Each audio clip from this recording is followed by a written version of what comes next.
Let's open up the Vintage Collection 3.75-inch scale figure of Chopper from the Ahsoka series. Varykino. If it's Star Wars, we collect it. Hello there, thanks for visiting Varykino. We recently did a rewatch of the fantastic live-action Ahsoka series, and as usual, it always inspires me to go through my hoarded toy collection and open up some of the fantastic toys like the Vintage Collection and Black Series figures from the series I just watched, which in this case was the Ahsoka series. I recently opened up the fantastic Vintage Collection General Harrison Dueler figure from the Ahsoka series. Honestly, that's one of my favorite figures that I've opened up in recent weeks. Just fantastic. And of course, if you're going to have Hera, you have to have her longtime companion droid, Chopper. I still have mine on the backing card. I really want to get him out, check out all of the details, and add him to my display alongside Hera. So thank you so much for hanging out with me today. Coming up really soon, I'll get the figure out of the bubble. We can go over all of the details. But first, let's take one last look at the backing card. The packaging for the Vintage Collection Star Wars action figures is of course heavily influenced by the original Kenner Star Wars action figure backing cards of the 70s and 80s. For this one, we have the Ahsoka series logo here beneath the Star Wars logo and a single chrome racetrack surrounding the character promo art here of Chopper. It's a little harder to tell if this is an on-set picture. I think it is. It may be a render, but either way, it's a lovely, clear shot of Chopper from the show. We've got a vibrant white background here, and of course we can see all of his very unique astromech details there, and I really like the fact that we've got a yellow accent color for behind the figure and for the character nameplate here. Ties in very well to the yellow accents of Chopper himself there. Of course, this is a 3.75-inch scale figure, but he is shorter than a standard astromech, so we do have a little bit of spare space here, but they've kind of balanced it well. We have two small accessories. We have a slightly higher droid antenna, which I'm hoping will be easy to swap with the shorter one that the figure comes with, and we also have a little tracking beacon accessory. Very small. I'm not sure if he's going to hold it, but I'm very keen to check these ones out of the package there as well. We can see that we have a black font for the title name Chopper. We also have his droid number there, C1-10P. Of course, that kind of reads Chop when we look at it like that. We've got the black font because it stands out better against that yellow. Overall, a fantastic front of the card. Moving on to the back of the backing card, and we can see that this one is VC304, and just before we hit the 300th one, the backing card style changed. We can see this one is VC219, a little bit older. This one is inspired a little bit more by the Kenner backing cards. Of course, we have the classic Star Wars logo with the double chrome racetrack design, and we have 8 other action figures pictured here on the back, the kind of the collect them all style that was on the original Kenner backing cards from the 70s and 80s. This new one takes the accent color from the front of the backing card. We can see there the yellow behind Chopper, and the whole top half of the backing card has this accent color there. We have a picture of the backing card, and I think this is kind of interesting. We have a image there, a photo of the actual action figure out of the packaging, and generally speaking, Hasbro uses this as an opportunity to show some different accessories or different poses. We can see that this version of Chopper has the different antenna than the one that it comes packaged with. We have the short one there, and the longer one comes as a separate accessory. We can see this is the longer one attached here. The arms are in a slightly different position, and we can see that we can sort of tip the head for a little bit of sort of a quirky expression for Chopper, because of course he has a little bit of slightly different movement than the classic sort of R2-D2 style astromechs there. And we can see that third wheel there. It kind of gives us some options for posing there. And we also have a little bit of a character blurb on the back here. We've got all of this white text, a little bit harder to read against the yellow, but we have a blurb here. Set after the fall of the Empire, Ahsoka follows former Jedi Knight Ahsoka Tano as she investigates an emerging threat to a vulnerable galaxy.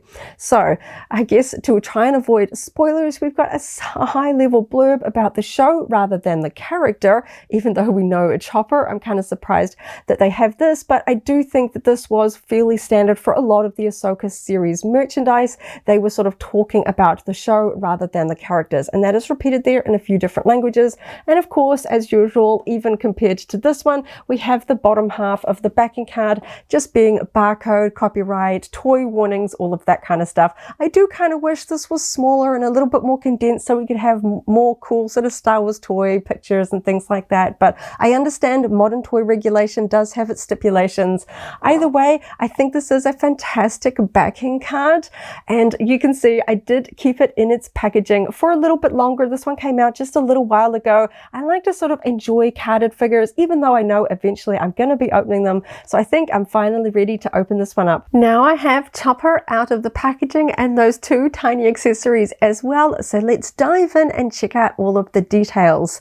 There's lots to look at in terms of paintwork and detail work on the body, but of course he is a unique astromech, so we've got a lot of different articulation and sort of moving parts to check out. So let's get stuck in. So he looks really cool. I could see that through the bubble, but of course it always just feels just a little bit different to get them in your hands and really check out all of the details. So he's going to have the sort of traditional moving parts of an astromech, but he is unique. I'm really excited about this one. So I'm going to I don't even know where I'm going to start. There's just so many cool little details. I'm just going to have a look at his paintwork on the front. It's almost like a jigsaw puzzle. There is so many different colors here. Of course, his head is predominantly orange. We've got those yellow accent pieces there as well. I've got a little bit of blue here. We've got some weathering under the eye here, which I think it's so small. I can't tell if that is sort of just like a little bit of a wash or a digital print. It's kind of hard to tell. If that's a print, the dots are really, really small, but I do like how tidy that is. Of course, it's weathering, but it's just nicely aligned with that larger eye there. And just looking at this in person, they've used like a gloss paint or something like that for the front of the eye, so it catches the light and makes it kind of look like sort of like a glass lens or something like that when you're looking at a camera. Or astromech eyes, of course, they have this sort of their visual processors behind it, and I just like the way that those are shiny and catching the light, because they are different to the side paint, so you just get those nice shiny circles there. That's a really neat tiny little detail. We've got that yellow stripe around the back. No other painting or weathering here on the back of the head, and no weathering or sort of different paint job on the top, not that we were expecting any. Now the front of the body, there is so much going on here. We've got a little arm, which we'll test out in a moment because that looks like that is sculpted to be able to move. Then we've got a little bit of a dark metallic gray inset piece here.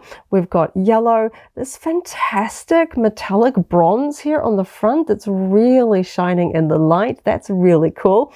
A tiny little inset pieces here in dark colors. Another piece that is raised that looks like a metallic, dark metallic silver. Again, a dark metallic silver, a dark blue, and then we've got all of these sort of brown weathering patches here as well. And looking really, really closely, I know this one is definitely a digital print. I can see those sort of telltale little dots there, and because it's so fine, I can't quite tell if this is digital printing or a little bit of sort of more hand applied weathering, but either way, really nice and a tiny, just to give Chopper that sort of in-world, little bit battle-worn look. We've got sort of more of a beige brown accent color there. We've got some weathering on top of the painted details here on his leg there. We can see that brown sort of weathering there around the top of his shoulder. We've got all these new colors here on the side. We've got a dark, I think that's almost a metallic. It's kind of shiny. A dark sort of metallic finish here on his feet, on both feet there as well.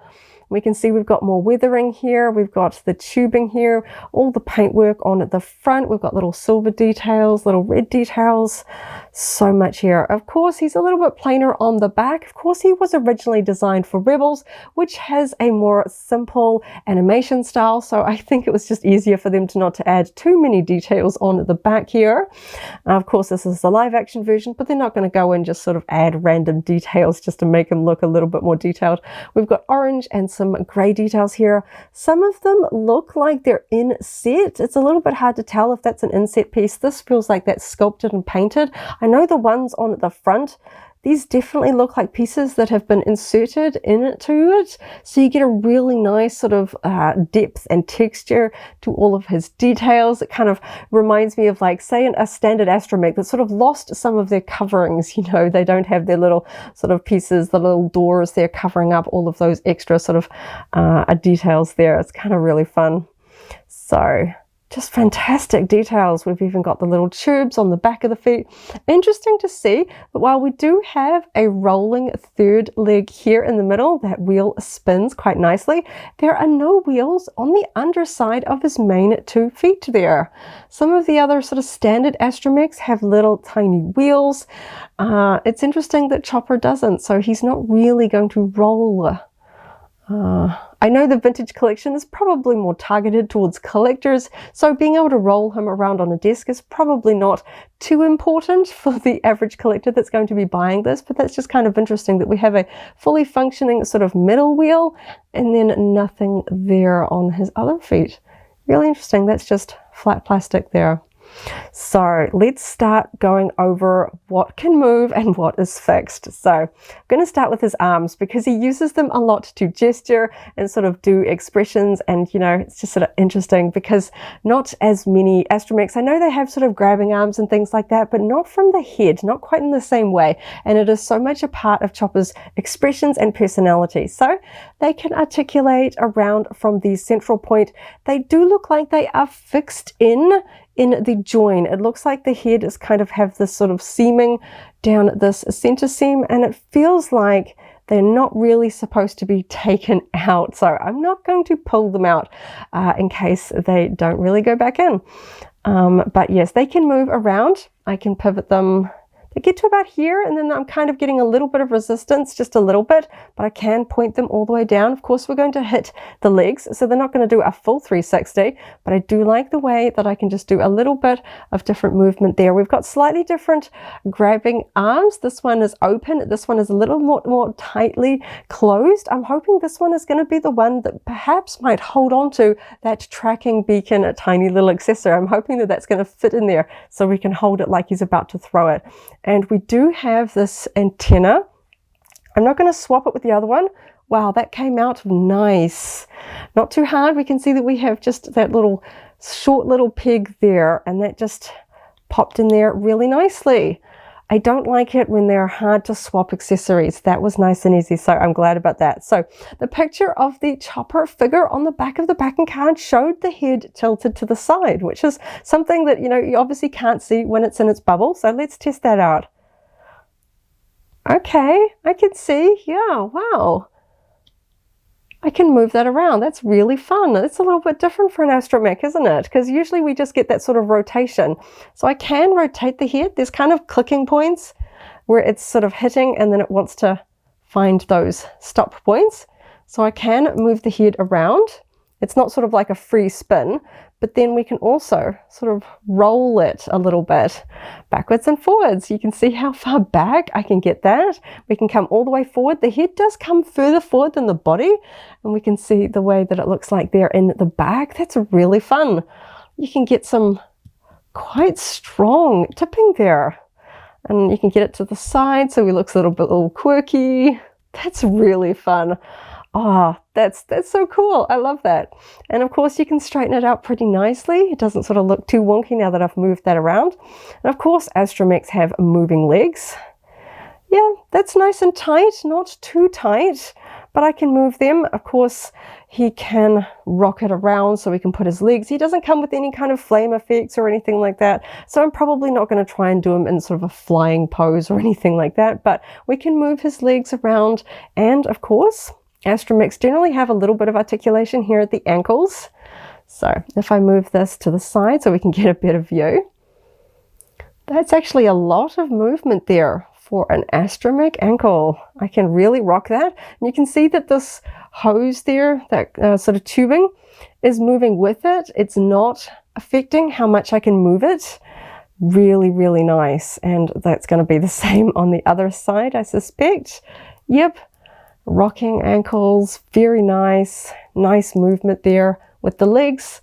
So cool. He's so small. I wasn't sure how much he was really going to move. I hadn't really sort of paid attention to the fact that I could tip his head to the side there based on that backing card picture, but that is fantastic. I thought maybe there'd just be a little bit of sort of rotation there like other astromechs where you can just sort of turn them side to side. That's really cool. Okay, so this arm looks like this is articulated, so I'm just going to see how easily this is. Okay, that pops out really nice there. Now his grabber little hand here is sculpted closed. There's not a gap there, so I'm not going to be able to use that to hold anything, but I do like that we've got just another sort of little articulation there. It looks kind of cool if it's just a little bit out. Really fun. Cool. So this stuff, I'm pretty sure that's all just kind of inserted, but it's not designed to pop out in any way. But I like that. That's another little detail. So we've got all this sort of his three arms there posed out. Cool. Okay, so let's check out one of the last sort of moving parts that I am expecting on this one. Just going to pop that back there so I can hold it.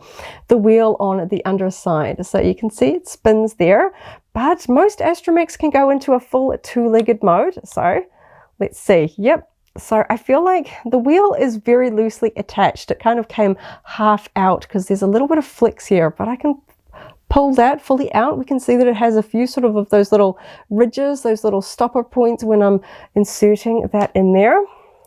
But now we can put them into full two-legged mode because astromechs generally don't have their third leg when they are standing straight up. It's when we sort of get that third leg sort of when they lean back and roll that we get that third leg. But that looks pretty cool. Don't have anything else to put in there. We don't have sort of flame effects or jet boosters or anything else to put in there, but it looks pretty tidy and in a standing up pose when we remove that leg. I just think it's interesting that we've got a wheel here and not on his regular feet. So he's just steady. He's not rolling or doing anything with that underside. So for the sake of just putting him together again, I'm just going to pop this back on. It looks pretty symmetrical. I don't think that there's like a front or a back, and I think I can rotate it once it's in there. Yes, so I can turn that around. Of course, you don't really need to, but because it's a circular peg, we can turn it around there. So we can put Chopper into a little bit more of I can kind of pull it, see if I pull it out further. So I can pull the wheel off very easily. Okay, so let's see if I move his legs out. It's a little bit stiff to grab sometimes. If I can pull that out. Now it's gone back in. Okay, there, I can pull it out. Get it to that sort of first stopper point, and I'm going to put that wheel back on. Thankfully, that's pretty easy, and it's probably designed like that, knowing that you're going to have to pull on it to get it out. So see if I can get him into a bit of a better. He's so short, he doesn't really tip back a lot when he's in three-legged mode, but yeah, I can probably adjust that a little bit because that third leg's not quite touching the desk, but we can get him into a little bit more. It's a really sort of not quite as a steeper angle as the sort of the larger astromechs, but we can get him into sort of more of a wheeling three-legged pose there. Looks pretty cool. So let's test out that other little antenna section. That pops out just so nicely. Okay, so we can see that we've got the same shaped attachment point there. Let's pop that on. There we go. That's about as far down as that wants to go. That looks really nice. This is the one that is pictured on the back of the box, on the back of the backing card, so we can kind of get that quirky head tilt there, like he is listening around. Now, because that's a sort of a circular peg, I can just stick it in and point it in other different directions. It feels like I want to pull it out rather than try and rotate it because of that very narrow neck where I'm grabbing it. It just sort of feels like I'm going to twist it. So I pop it out, move it around rather than rotate it. But you can still get some really interesting sort of expressions there on his face with the sort of the different angles there, pointing it in a different direction. That's so cool. He is really neat. Just so much detail. I know the vintage collection generally tries to have, you know, a great level of articulation, and I guess it could be hard to try and put a lot of moving parts into an astromech that is so small, but that's really cool just how much I can actually get, just varying degrees of sort of, so I like it when a toy a vintage collection figure inspires me to want multiples of it, because there are just alternate versions, different sort of ways. You know, I could have him in a 2-legged mode with the short antenna. I could do him in 3-legged mode with the different antenna, have his arm out, you know, put him in different scenes, looking different. I really like it when, I mean, I gotta hand it to Hasbro. You're inspiring me to want to buy multiples of your toys. That's a good thing in my books. He looks really cool. Okay, so now the final thing, we've got this absolutely tiny little, I could probably just have to put it on my finger and hopefully not drop it. The tiny little sort of tracking beacon that he throws. That's really cool. It's basically a dark metallic gray with a little, hard to say if that is somewhat of a green, but it kind of looks like a lime sort of color. Mostly yellow, perhaps a tint of green there for that little button there in the top. And then the underside just has these little circles there. Really small. So I'm not sure how easily this is going to go into his hands. Now his arms are not quite rubbery, but they do have a little bit of flex to them. So I'm expecting, because I can kind of wiggle them, that the hands will have a little bit of flex to them as well. So this is going to be a little bit tricky. Let's see if I can get him to hold that. There we go. He can hold it. That's fun. Okay, that looks pretty cool. So he's ready to throw it. That's actually pretty secure. I was wondering, I was like, what am I going to do with this tiny little thing? It's going to look like a dead bug on my shelf. It's going to get knocked off and lost in 3 seconds flat. That's really cool. I like it when accessories can actually be held and used and affixed to the figure in person. If they're just sort of random objects that the character can't really use in some way, it just feels like a little bit of a throwaway. But the fact that I can actually get him to hold that, that's really cool. That's fun. It's probably the sort of the most significant moment for Chopper in the series, you know, where he does his sort of heroic move there, flings that tracking beacon and lands it successfully. I really love that sequence. So that's really fun that we've got that in there. It's so small, but that works really well, and he holds that nicely, and that wasn't too hard. It's just such a nice grip on that. Really cool. Okay, so many features for such a small little toy. Really cool. That was a lot of fun. So I have a couple of other figures on hand that I want to do just a little bit of comparison, and just for my own curiosity's sake, and I'm sure some of you will be curious as well, I wanted to see this one alongside the Black series, just because it's kind of fun to seeing the differences in the scales and details. So this version is from the animated series Rebels, so the details are a little bit different, but it's just kind of fun to see them side by side. This one looks very dirty. We do have this thing in his grasper arm at the front that can move, so that is the same. But this one, because it's larger and we've got that sort of scale to work with, his arms actually can pop in and out, whereas this one, they're just too small. But honestly, it doesn't really bother me, because I often think of Chopper with his arms out. You know, we've got the details, he does have different weathering and some different paintwork, and to be honest, I'm just loving it, just the sheer amount of paintwork and detail. They haven't sort of scaled it down and going, okay, this is too small, we'll skip on some of the details. The paintwork on this is incredible. We've actually got far more colors in the live action version than we do on this Rebels version. We've got some yellow, we've got some green and weathering, and not much else. And I know that that's trying to be true to the animated series. The live action one is going to be more detailed, but to be honest, I wasn't expecting such a difference in just the sheer amount of different paint colors on this one. That's fantastic. So the other one, you know, this one has the foot that kind of can go all the way in. This one, we simply have to remove it, which is pretty standard for vintage collection scale figures. They're just a little bit small, a little bit hard to make that fit up there on the underside. And this one didn't come with a different antenna dish. This is the one that is fixed on it. I think it's kind of fun that we've got different ones for this. Really cool to see. I love Chopper. He's such an interesting, full of personality personality droid, and it's really fun to see him continue on in the Ahsoka series. I'm really excited to have this one. So the next one I just want to do a quick comparison with is a bit more of a standard astromech, just in terms of the size. So this is the slightly recently released, this is R5D4 from The Mandalorian. So he's a little bit different to how we see him in A New Hope, and this one is VC304. So kind of similar in release time as this Chopper, but you can see just how sort of short and cute Chopper is compared to a little bit more of a standard astromech. I know R5D4 has a slightly taller head than the domed ones like R2, but it just gives a sense of scale in terms of the body and the legs and all of that kind of stuff. This one is the very popular droid, builder droid sort of base body. I do have this one fully unboxed on the channel. I have that one linked below if you're curious, because it's a fantastic figure. But you know, like I was saying, these ones, they just turn their heads. They can't wobble like Chopper does. You know, they can turn them around and stuff like that. So I think that that's really important for Chopper, getting that wobble in there. I'm really happy with the way that we can do that. This one can turn, but it doesn't wobble. And it's kind of interesting that they got that feature on a vintage collection that's not present on the Black Series. I can turn them, but there's absolutely no tilting. And I think that is just absolutely fantastic to see that in the vintage collection figure there. Really fun to see. I love astromechs, and it's fun to see the variety of different shapes and sizes and colors.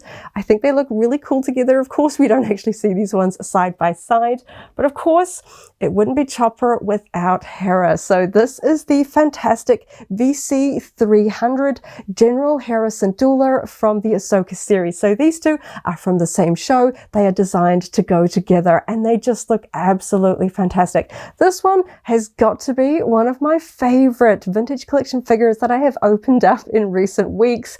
She looks amazing. I love the details, the printing on it. It's just a fantastic likeness to her appearance in the show, and I'm really excited that I finally have Chopper out to put alongside her. These are two fantastic figures. I absolutely love the Ahsoka series, and you know, if you really like something, you really want the toys and the collectibles from your favorite show to really sort of hold up to the level of excitement and passion you have for the characters and their appearance in the show. I love Hera and Chopper ever since they first appeared in Rebels. I love them in the books and the comics. These are just really cool to see them side by side. They're just, I love all my toys. I'm always excited to open every single Star Wars action figure, but you know, sometimes ones just kind of stand out to you, especially if they are one of your favorite characters. And I really love this version of Hera. Just absolutely fantastic. She poses, she stands well. I love the costume details, and Chopper looks so great alongside her. Oh, this is fantastic. This was a lot of fun. Sometimes when I'm dealing with really tiny accessories and small things that move, sometimes you feel like you might break them and they just kind of give you a bit of stress and anxiety. He was easy to pose and change and to swap into the different pieces and different poses. Absolutely fantastic. I love those no stress toys where they're just fun to pose and play with and put on display. This was so much fun. I love these figures. So happy to have them in my collection. Thank you so much for hanging out with me today as I opened up another Star Wars vintage collection figure, checked out all of the cool details, and had so much fun today.